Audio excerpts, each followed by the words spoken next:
Okay, so we've been talking about balanced mating, and now we need to talk about imbalanced mating and what happens when this occurs. In imbalanced mating, the spouses are the same energy. Up until this point, we thought that a balanced mating situation would be just a girl or a man or a woman mating, but the energies have to be balanced too. So I think we should talk about what causes that and what happens as a result. So imbalanced mating means same energy people mating. Right, And balanced mating means opposite energy people mating. right. Okay? So same energy people mating would be the equivalent of a son and a mother mating or a father and a daughter mating. Because if you look at balanced mating, fathers and daughters are same energy, mothers and sons are same energy. So when we say imbalanced mating, what we're saying is it's similar to a son and a mother in terms of energy mating, and then a father and a daughter in terms of energy mating. And it's never been allowed in most cultures. So Well, it causes problems, physical problems and mental right. problems. So what we're saying is when you mate same energy, even though you're from different families, you know what I mean? It's basically the same thing as far as incest is concerned, based on the energy thing. So it's not enough to marry someone that's just a gender difference from you, right? And try to have children. Mm-hmm. It's also necessary to know their energy. Mm-hmm. So a woman can be either expanding and contracting, the guy can be expanding and contracting. So you got to know who you're dealing with to be able to balance out the mating process. Mm-hmm. And there are consequences for not balancing it. And they've been misunderstood up to this point. Mm-hmm. Like accidents, that you would have a child with some problems, or with a situation where you couldn't get pregnant, for instance. And what we've seen through hundreds of families is there is an issue, when people are not balanced and they try to have children. There's even an issue when two people come together to marry and they're the same energy, and they try to deal with that over time, Mm-hmm. And there's reasons for this business of, why would you pick someone same energy if opposite energies are attractive to you anyways? It's kind of like there's more of a sexual attraction with opposite energies too over time. Mm-hmm. So, and you get completed by that too. Like, your best friends are usually opposite energy. Right. So we're naturally attracted to opposite energy to complete ourselves, and it's more sexually attracted too. But it's also more confronting, because, you're not dealing with someone that's thinking like you or seeing things like you. Mm-hmm.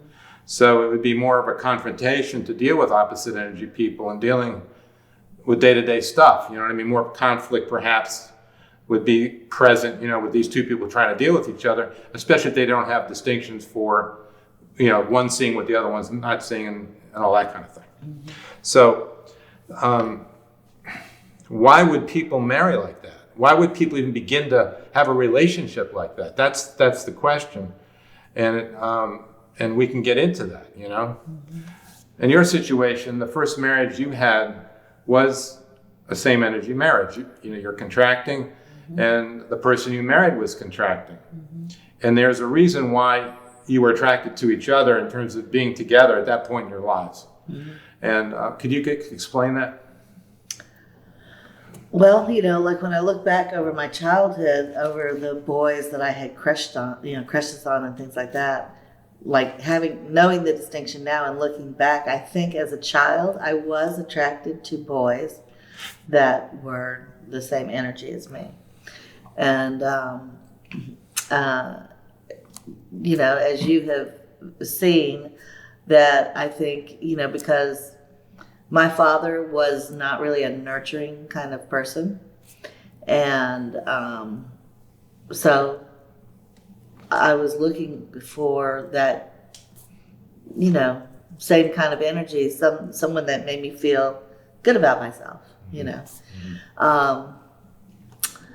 And then Selwyn, his mother, I didn't know his mother that well really, but he came from 4 boys and no sisters. And he came to this country, he was young, we were both young when we got married, we were in our early 20s. And I always kind of felt like his mother because I knew this country and I knew the culture. Obviously, I grew up here and it was different for him. And I always felt like I was, showing him the ropes and taking care of him. And there was a lack of energy between us. I mean, that exciting energy wasn't really there. I mean, in the beginning, I was attracted to him, I think, because he was from another country and he was different, from other people here in the States. But, it was a flat situation. And I know that because I've had opposite energy relationships. My first serious boyfriend was opposite energy to me. I was like a junior in high school when I started dating him.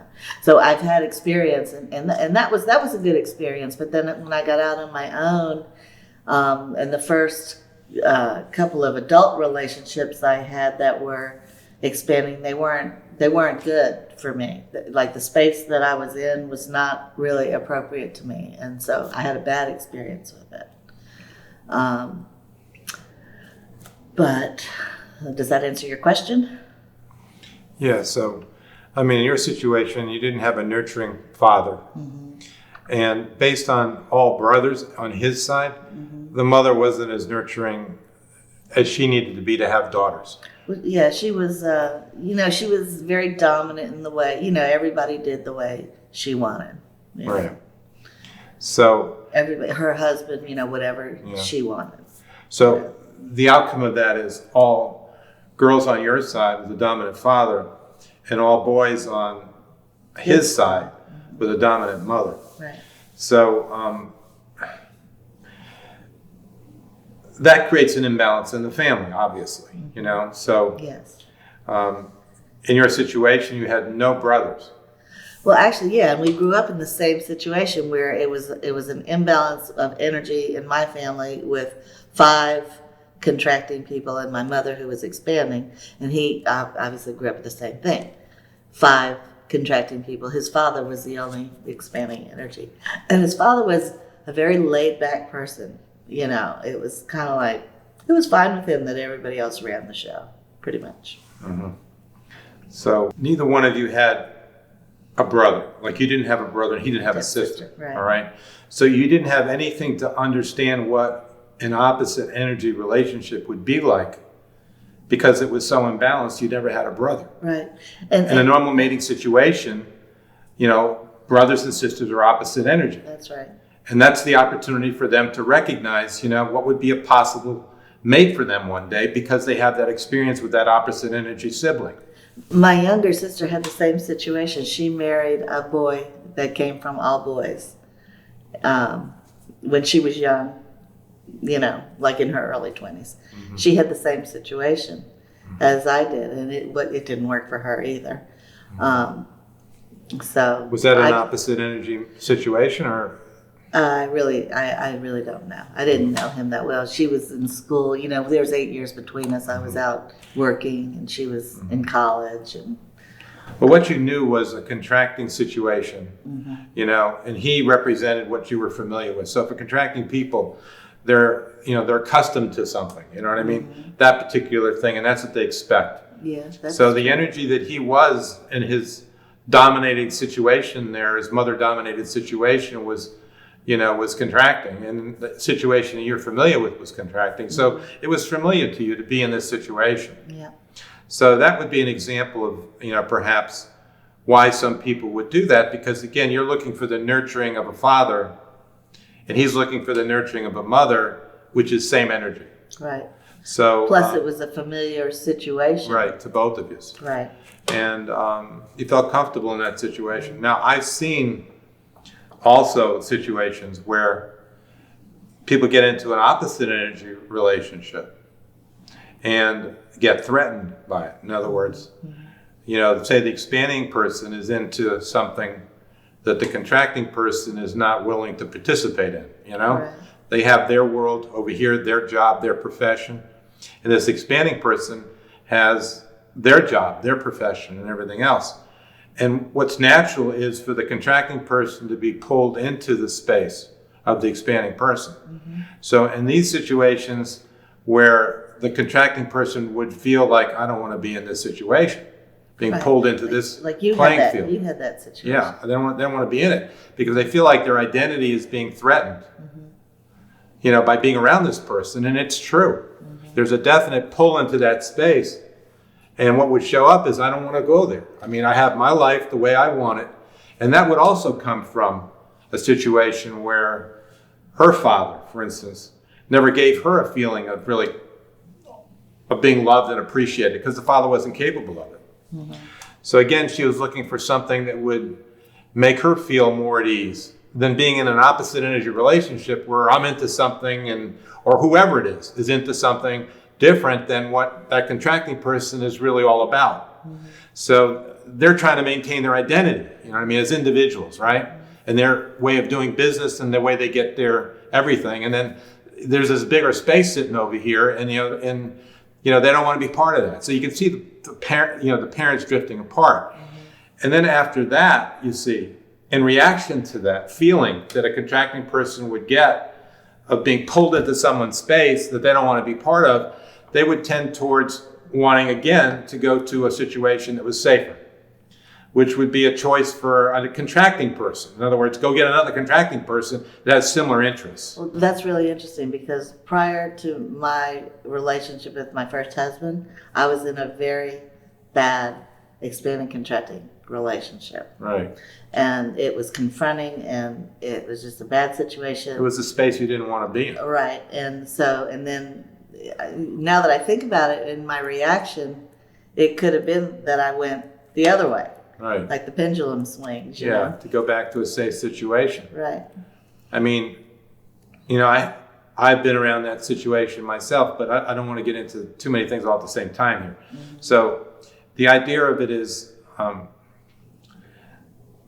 if you've had a situation that was threatening to you, that you felt uncomfortable in, that you felt like you didn't belong in, then you would try to go back, like for me, go back to my mother, and have some protection here, or you go to a father figure, and get some understanding and protection.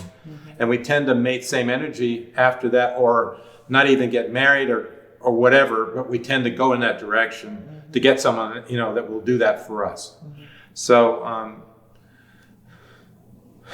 I think, I just want to say this, that because we work with people from all over the world, the imbalanced relationships that we've come across have really always been in the United States. I mean, of all the people that, we've worked with, I've never seen it. It's always been a balanced situation. Yeah, so we're going to get into that. When we get into the 3 generations and the importance of having 3 generations kind of working together, versus what we've done here, when we first came to this country, we didn't bring our parents. Our parents were older. They sent the younger people into this country, hopefully so that they could have a better life, for the most part. And they're still doing it now. Yeah, so the younger people come in, with no parents to support them. Right. And then they stay here, and try to figure out how they're going to make a living. And they try to take care of each other the best way they can, but they've lost that connection, that direct connection to their parents. And then they start to have kids. And we've got this situation where they're in survival. They didn't have the support of their parents in the mating situation here in this country. So that's something else to see. In other words, when you have your parents with you and you're thinking about getting married and they're part of your life, you see what I'm saying? It's not like everybody on their own kind of thing, which we do here. 18, you're on your own kind of. Go to college, get your career, do what you do. Earn some money. As soon as you earn money, like no one can tell you anything. You know what I mean? You're on your own. Yeah. So rather than that, the older way of doing business was the parents are involved with their kids and in the selection of their people they marry. They're involved in that. Right. And they're respected for that. So the elders are respected for their opinion. Yeah, the parents are respected. I mean, it's like they actually feel like connected to their parents. Right. And what their parents say actually matters to these people. I mean, any of these guys. I mean, you ask about their parents. Yeah. I mean, they're intimately connected to their parents. Yes. And the community too, not just their parents, but all the people they grew up with. It was like they were parented by all kinds of people there. Right. So it was like, they're very connected to their community. What their community says to them matters. So what we're saying here is, if you are connected to your community, and I have a son and I have a daughter, you see what I'm saying? I'm going to want my son to marry someone that's like my daughter. You see what I'm saying?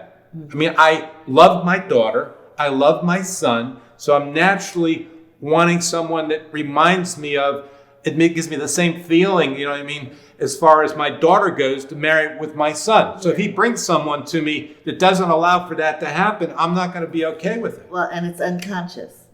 It's unconscious, Yeah, it's a natural feeling that you get, with the daughter. I mean, same energy with the father. I mean, if they bring me someone opposite energy, it's like my wife over here. You see what I'm saying? That's not what I'm interested in for my son. I'm interested in someone like my daughter for my son. It's natural. Right. And of course, if it's a daughter and they're bringing some guys, or she's bringing guys around, then the parents would say, yeah, I like that guy. You know what I mean? And of course, right. They already have the sibling thing going on where they know each other in terms of sibling, energies.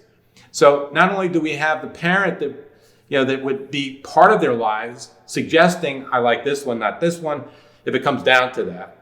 And they also have the sibling experience where, they've already grown up with their opposite energy sibling, so it's natural for them to marry someone opposite energy, to be attracted like that. Right. All the way around in that situation. And then if there should be a dispute in the whole deal, you've got the grandparents involved, which would mediate the whole situation, but we can get into that later. So there's reasons why, when you're on your own, you would marry same energy on the rebound from a bad opposite energy relationship, or still at the very beginning looking for a father you never had or a mother you never had, and looking for that in a relationship that you need to go forward. So with your life. So on the rebound, yes, it's true that people that have lousy relationships in this opposite energy conflict type situation where one's not on the same playing field as the other and there's resentment and everything else going on there, that rebound kind of situation, you do see it. Mm-hmm. So someone that I was married to, for instance, that was contracting and didn't want to be in my situation, they got pulled into it, they're not ready for that, they didn't really sign up for that, they're not really interested in that. Would tend to go to maybe another relationship, opposite energy, because this one wasn't really a horrible relationship. This was a relationship that wound up with a child and everything else. So they might go to another relationship and could be opposite energy and that not work out. See what I'm saying? And then finally, as time went on, they would just kind of like say, well, I don't need that anymore. So you just come from I just want to take it easy. I just want to be okay, I want to have someone who's interested in what I want to do, So same energy people can actually come together like that. Right. I mean, I like to travel. He likes to travel. You see what I'm saying? We have the same basic way. He does what he does, and he lets me do what I do. There's no pull, to kind of combine these things or to be pulled into the thing. It's just two separate worlds under the same roof that have some common interests.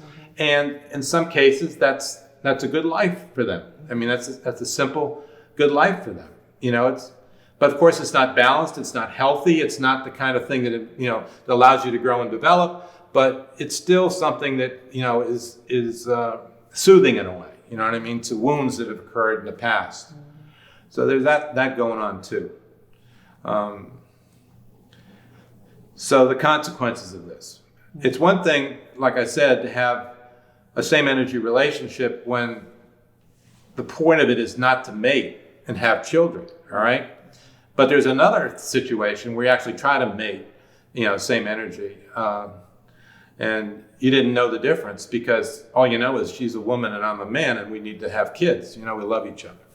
So in that scenario, what you get is all kinds of consequences because imbalanced mating is not for life. So the next generation generally is affected in a negative way. Mm-hmm. Sometimes it doesn't appear right away. It could be the next generation before things start going haywire. Mm-hmm. So it's not like it's immediate all the time, the consequences of this, but you can see it over time where it might skip this generation and then affect the next generation, or there could be problems in this generation that actually are the same kind of problems in the next generation, even though the first generation, same energy. The next generation could be opposite energy, but they're still carrying the problems that were created by that same energy into the next relationship, and that shows up as problems for the kids. So in other words, downstream of the same energy mating situation can cause problems even if that person's marrying opposite energy later on. So we have these consequences. So some of the immediate consequences from same energy that we've recognized is infertility, like number one. You can't have kids. Or you try and you can't have kids. The next thing that would show up is perhaps some miscarriages, multiple miscarriages, which is the same thing basically. You can't get pregnant in a way that works to have a child. In other situations, what we've seen is Down syndrome, autism, homosexuality, all kinds of birth defects that affect their well-being mentally and physically right at the get-go. You start seeing these things, or later in life with homosexuality or things like that. But basically, what's happening here is that generation is not able to reproduce itself. It's kind of like a self-correcting mechanism for this imbalance that was created from the start in this offspring. So you can look at it as like, why is my kid this way? Well, there's reasons for everything. You just need to start looking in terms of like what was going on when you had your child and see if what we're talking about doesn't apply. It's not something that you can blame yourself for. No one knew this stuff. But it's certainly something for the future generations to take into account when they start thinking about mating with someone. That's what this is about. This isn't about us. This is about the future generations having some information that they need so they actually get off to a start that would be better than ours. My parents sacrificed everything they had for us. Mm-hmm. You know what I mean? To give us the best start that we can. Our obligation is to do the same thing for the next generation, mm-hmm. to give them everything that we've learned the hard way so they can benefit from it. So this is just another thing that we've learned, over time that, same energy mating has consequences for the next generation that you have to understand. Mm-hmm. And people can recognize these distinctions. They can start seeing like, oh yeah, with this mating pair, they had this situation. Right. With this mating pair, they had this situation. And see the similarities, what we're talking about. We've done the work. Mm-hmm. So it's tough to deal with a child that has leukemia. Wondering, why is this child dying? Why is this child dying? You love your child. It's like the worst thing that can happen to a parent is to have a child that suffers. It's like the worst kind of suffering. And again, my stand is we're not supposed to suffer. It's not designed for suffering. So how is it designed? That's what we're talking about. We're talking about how life is designed to work for human beings. All right? This isn't pointing the finger at anybody, making people wrong, doing any of that kind of stuff. It's simply, this is what's going on. Balance is critical to life. If your body is not in balance, you get sick. If the mating's not in balance, the offspring can get sick. It's a consequence of that. And the parents are also sick because dealing with things, same energy, there's really no possibility in that. They're either contracting too much or expanding too much. It's not like it's balanced in the mating situation. Even the parents trying to deal with each other is very difficult that way. Yeah, it was very clear to me that my first husband and I just had, it was like our worlds didn't come together.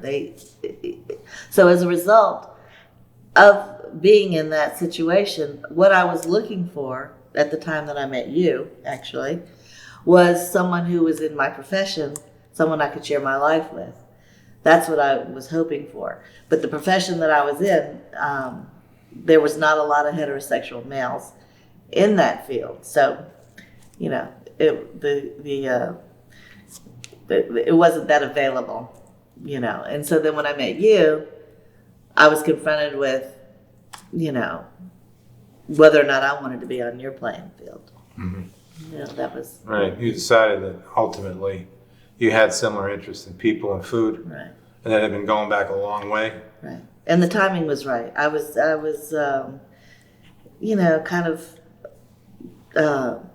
there was something missing for me. I think we might have talked about this already, but there was something missing for me working for myself.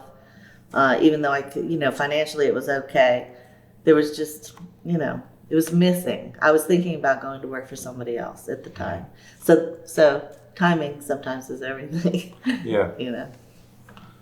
So with the imbalanced mating situation,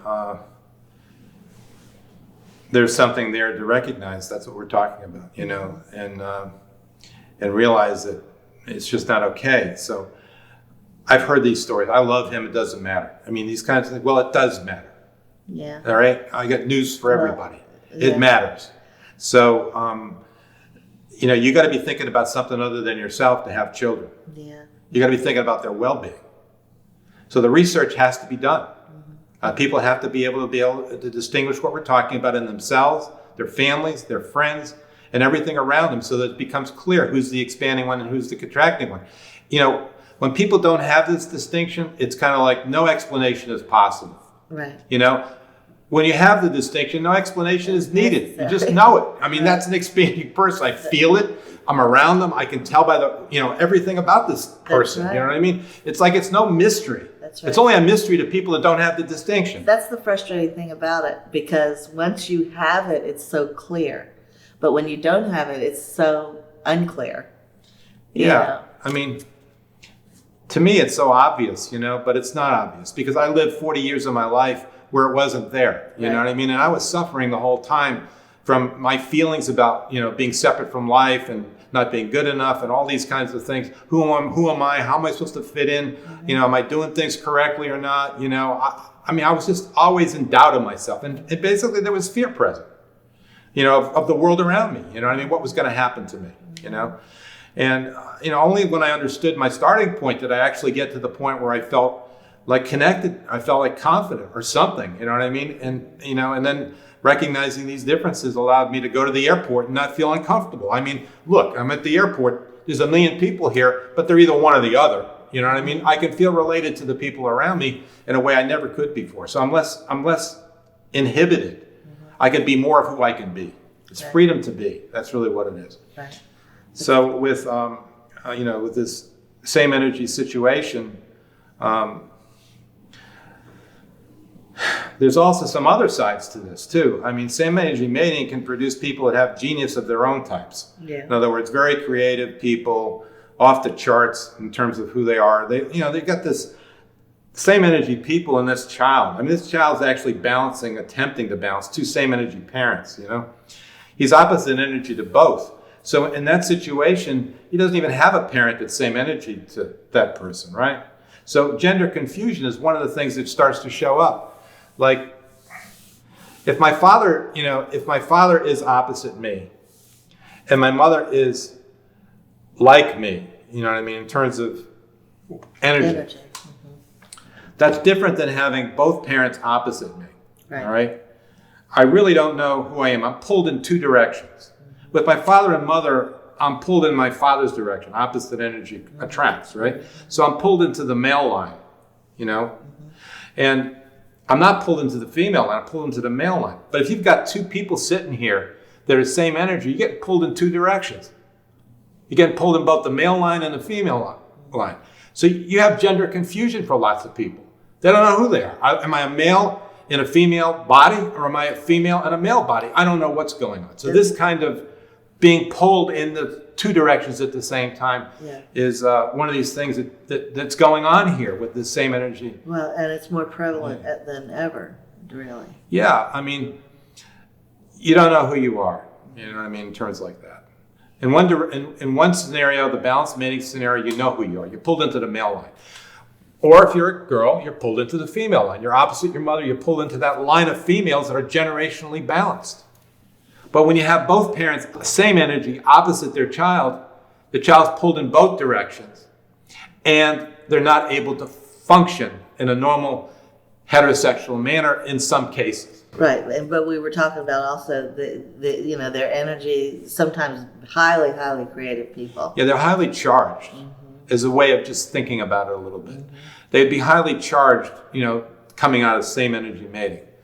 And they appear that way. You know, their actions and the way they move and how they deal with things, it's distinctly different than what's coming out of an opposite energy situation in most cases.